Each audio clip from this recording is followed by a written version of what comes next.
Hello everybody, Assalamu alaikum. In this video I want to talk to you about the application of the name of God, the King, in our daily lives. Is this name something can we apply in our lives? Can we as normal people be kings as well? Is that something possible? We can all be kings by being aware that we are owned only by God. The only one who has that authority on us is God. And we are not in need of anyone else except God. And the real kingdom is in our hearts.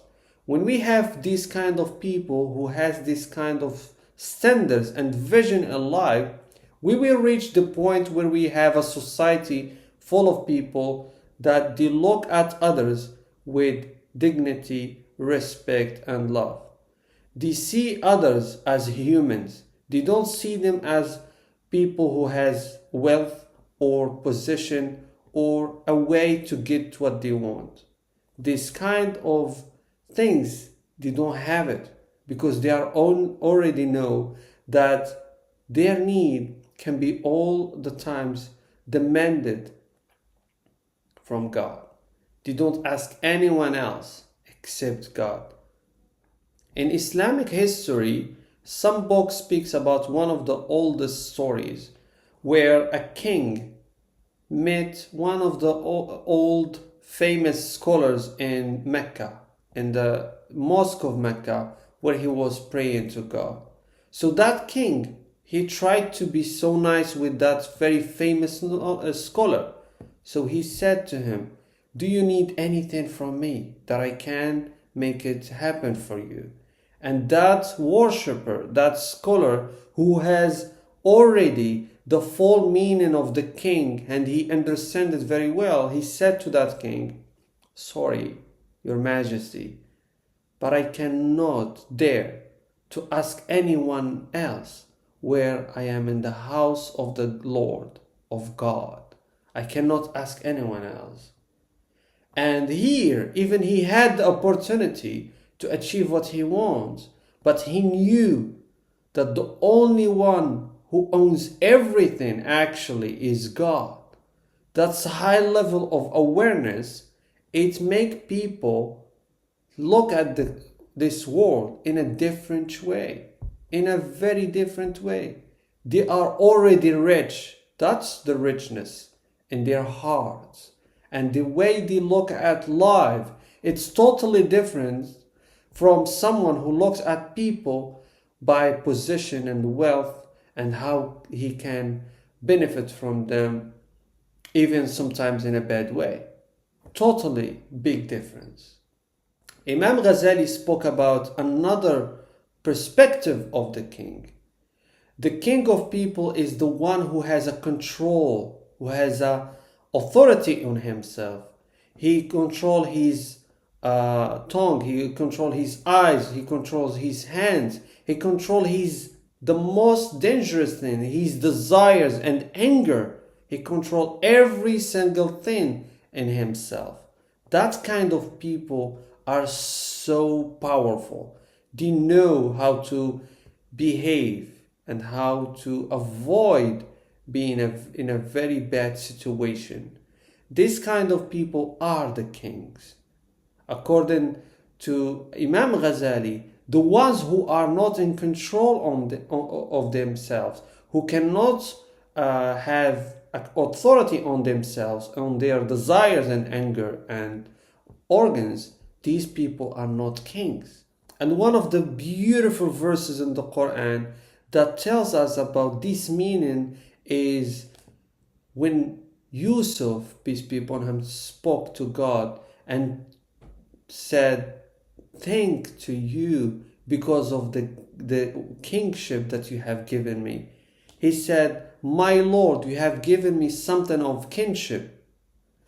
Some scholars explain that by the power of control and his desire.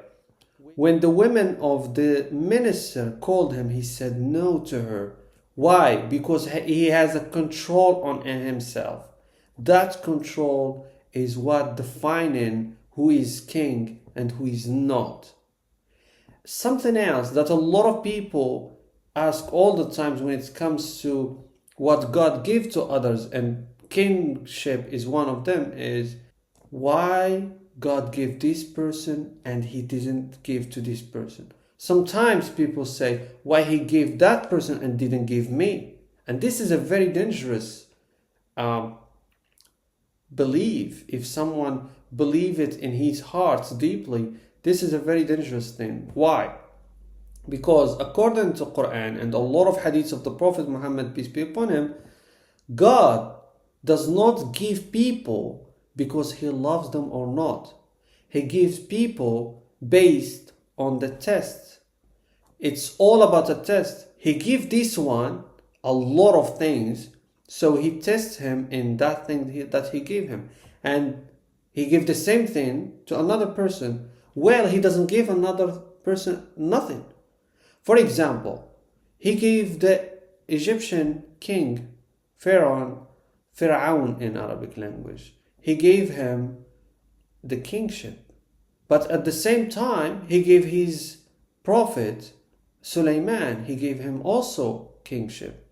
So he loved Sulaiman, and he answered his demand when he asked him about giving him kingship that has never happened before to anyone and will never happen to anyone else in future. God gave it to him.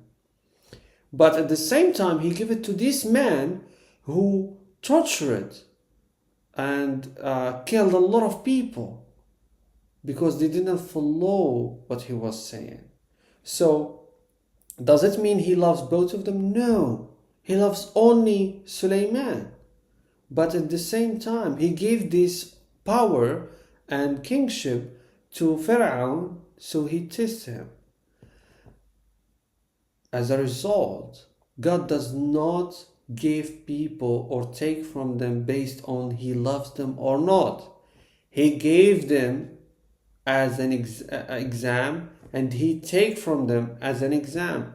The person who God gave him a lot, and he was a good person, and he used that money and authority and all of what he has been given in a good way, that person will be rewarded. But if there is a person who has the same thing, but he used only that thing in a selfish way, and he wasn't good with himself and people around him or the society, that person will be judged badly because he didn't use that power, that thing that God gave him, in a good way.